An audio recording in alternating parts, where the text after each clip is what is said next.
Welcome back, everyone. Ready for another deep dive? Always excited to dig into some fascinating research. Me too.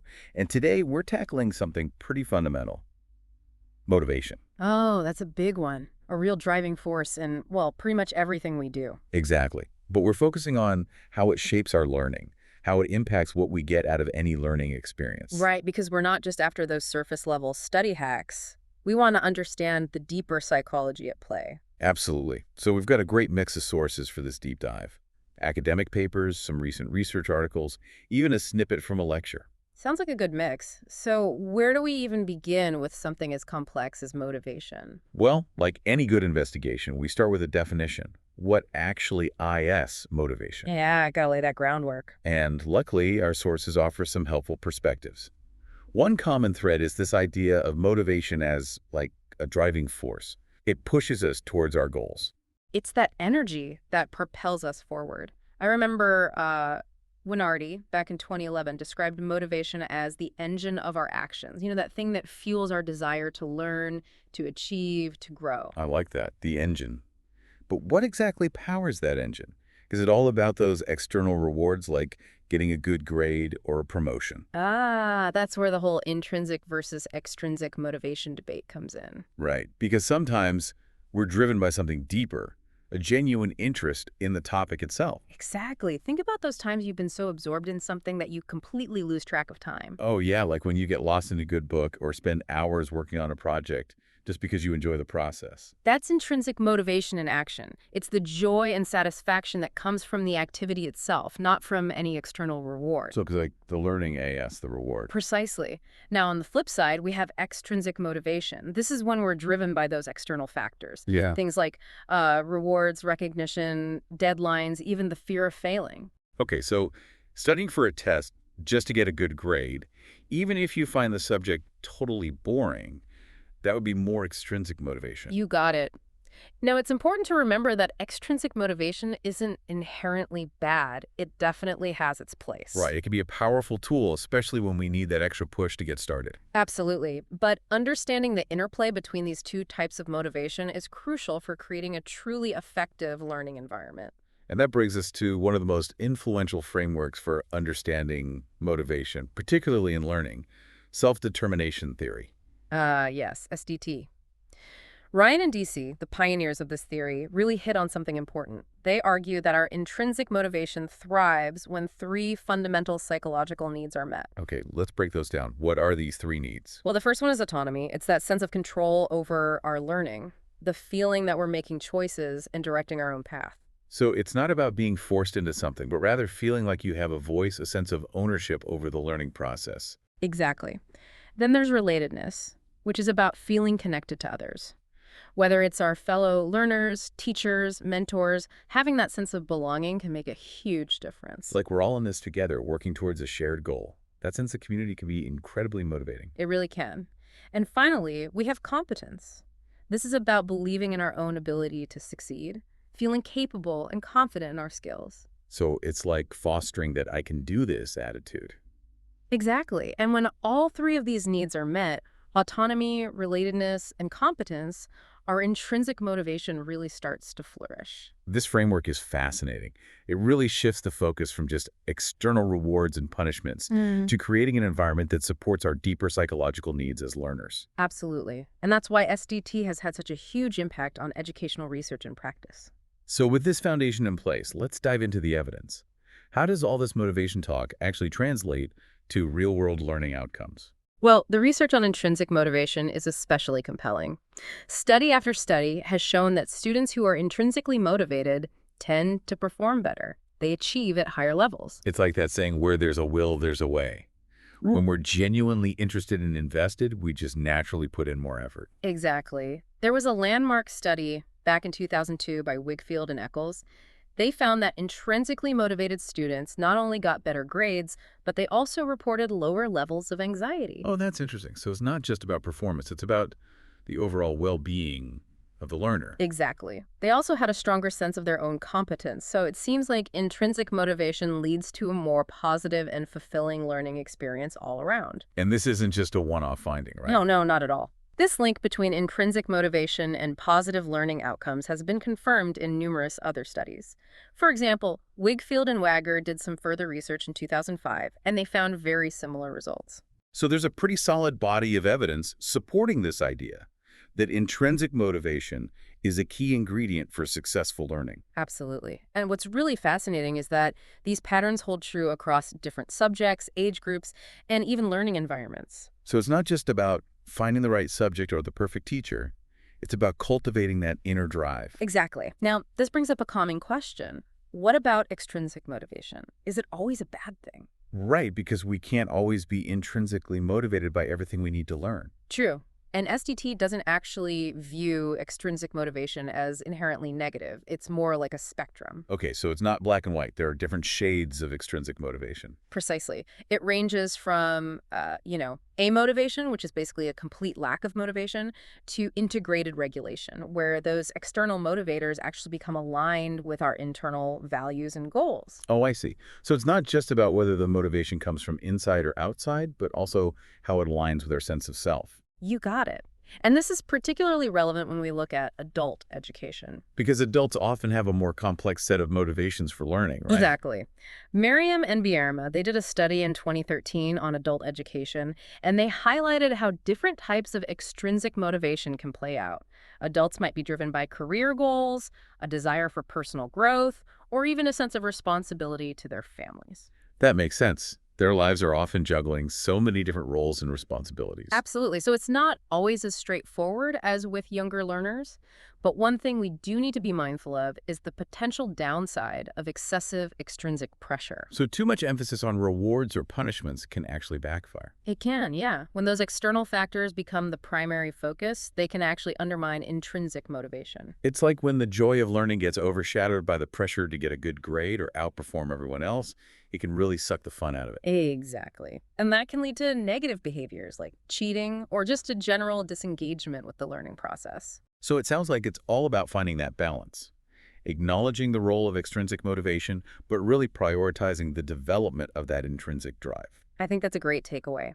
We need a learning environment that encourages both where we can use external motivators strategically, but always with the goal of fostering a genuine love of learning.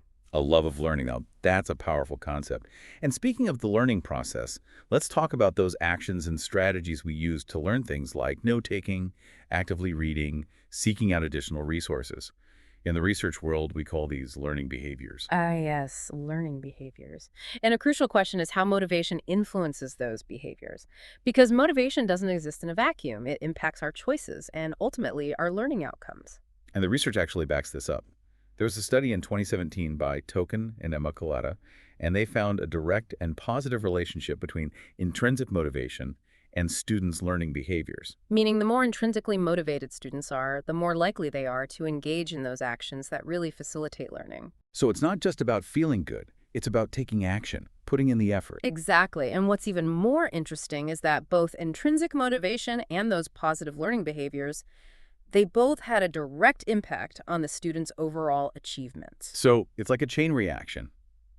Intrinsic motivation fuels those good learning habits, which then lead to better results. It really highlights how interconnected all these factors are. It really underscores how important it is to understand the dynamics of motivation. It's not just about feeling good, it's about setting in motion a whole cascade of positive effects that can transform our learning experience. And speaking of positive effects, let's delve into some specific motivational factors that have been shown to have a particularly powerful impact on learning. One that stands out in our sources is curiosity. You know that feeling when you encounter something new and your mind just lights up with a desire to know more? That's curiosity at play, and researchers argue it's a fundamental driving force in learning. Udair, in his 2016 exploration of curiosity, described it as an innate human drive that pushes us to explore, seek answers, and make sense of the world around us. And Haber, in 2018, echoed this sentiment, emphasizing the crucial role of curiosity in driving learning and discovery. It's like that spark that ignites a thirst for knowledge. And our sources offer some fascinating examples of how this plays out in real-world learning scenarios. Samyo, for instance, observed how students' inherent desire to find answers fuels their engagement. When they're genuinely curious about a topic, they dive deeper, ask insightful questions, and actively seek out information. It's not about passively absorbing facts, it's about actively engaging in the pursuit of understanding. And Hilla Silver and her colleagues, in their 2007 study of college students, observed how curiosity drives explorative learning. Curious students were more likely to venture beyond assigned readings, investigate different perspectives, and connect ideas in creative ways. They weren't content with just scratching the surface, they wanted to dig deeper and make those connections for themselves. So how can we cultivate that sense of curiosity, both in ourselves and in others? One key is to embrace a mindset of openness and wonder. It's about approaching learning with a sense of adventure, seeking out new experiences, and allowing ourselves to be surprised by what we discover. Think back to a time when you were truly captivated by a new subject. What sparked that interest? How can you recreate those conditions for yourself today? Those are great questions to reflect on. And alongside curiosity, another factor that plays a vital role in motivation is challenge. We all know that feeling of accomplishment when we overcome a difficult task. It can be incredibly motivating. But is there a sweet spot when it comes to challenge? Bill Serban, an expert on student motivation, suggests there is. He argues that appropriately challenging tasks can be incredibly motivating, pushing us to stretch our abilities and grow. But the key is to find that balance, a challenge that's stimulating without being overwhelming. If a task is too easy, we get bored. But if it's too difficult, we can become discouraged and give up. So it's about finding that Goldilocks zone, not too easy, not too hard, but just right. Exactly. And this ties in closely with another important motivational factor, self-efficacy, or the belief in one's own ability to succeed. This is where SDT's emphasis on competence comes back into play. When we feel competent, we're more likely to believe in our ability to overcome challenges and achieve our goals. It's that I can do this attitude. And I imagine that feeling of competence can create a positive feedback loop. The more we believe in ourselves, the more likely we are to embrace challenges. And those successes, in turn, further boost our self-efficacy. Precisely. And this cycle of challenge, success, and growing self-efficacy can be incredibly powerful in driving motivation and learning. Now, as we've been discussing these various motivational factors, you might be wondering, what about me? What motivates me? Am I driven more by intrinsic rewards, that sense of personal satisfaction and growth? Or do external incentives, like grades or recognition, tend to be more influential? Those are great questions to consider. Understanding your own dominant motivational style can provide valuable insights into how you learn best and what strategies might be most effective for you. It's about becoming a more self-aware learner. And speaking of becoming more effective learners, let's shift gears and explore some practical takeaways from our deep dive so far. What strategies can we use to boost our motivation, regardless of our individual learning styles? One powerful strategy that emerges from several of our sources is cultivating curiosity. Remember those researchers we talked about, Udair, Haber, Samyo? Their work highlights the power of curiosity in driving engagement and deeper learning. So how can we tap into that power in a practical way? It starts with being intentional about seeking out new knowledge and experiences. Challenge yourself to explore unfamiliar subjects, delve into areas you've always been curious about, and approach learning with a sense of adventure. It's about being an explorer in the world of knowledge. Exactly. And don't be afraid to embrace challenges. Remember Bill Serban's insights about the motivating power of appropriately challenging tasks. Push yourself beyond your comfort zone. That's where real growth happens. It's about finding that sweet spot where we're challenged but not overwhelmed. Another key takeaway is the importance of fostering autonomy in our learning. This ties back to SDT's emphasis on the need for autonomy. Instead of waiting for someone to tell us what to learn and how to learn it, we can proactively set personal learning goals that align with our interests and aspirations. It's about taking ownership of our learning journey. Exactly. And that includes choosing learning methods that resonate with our individual styles. Some of us thrive in structured environments, while others prefer more self-directed approaches. The key is to find what works best for you. It's about creating a personalized learning experience that feels both meaningful and engaging. And speaking of meaning, another crucial strategy for boosting motivation is finding value in what we're learning. It's about connecting the dots between the knowledge we're acquiring and our personal interests, professional goals, or even our desire to make a positive impact on the world. When we see the relevance and purpose behind our learning, it becomes much more than just a chore. It becomes an investment in our growth and development. It's like the difference between memorizing facts for a test and understanding concepts that can help us navigate our lives and make informed decisions. Now, while we've been focusing on strategies that individuals can use to boost their own motivation, it's important to acknowledge the critical role that educators and learning environments play in shaping motivation. This brings to mind the research by Valenzuela and Miranda Ossenden, who explored how educators can create learning environments that truly spark students' intrinsic motivation. Their work highlights several key factors. First, educators can make learning content more engaging by emphasizing its importance and connecting it to students' identities and future goals. Instead of presenting information in a detached, abstract way, educators can help students see how the knowledge they're acquiring is relevant to their lives and aspirations. They can also provide opportunities for autonomy and self-directed learning.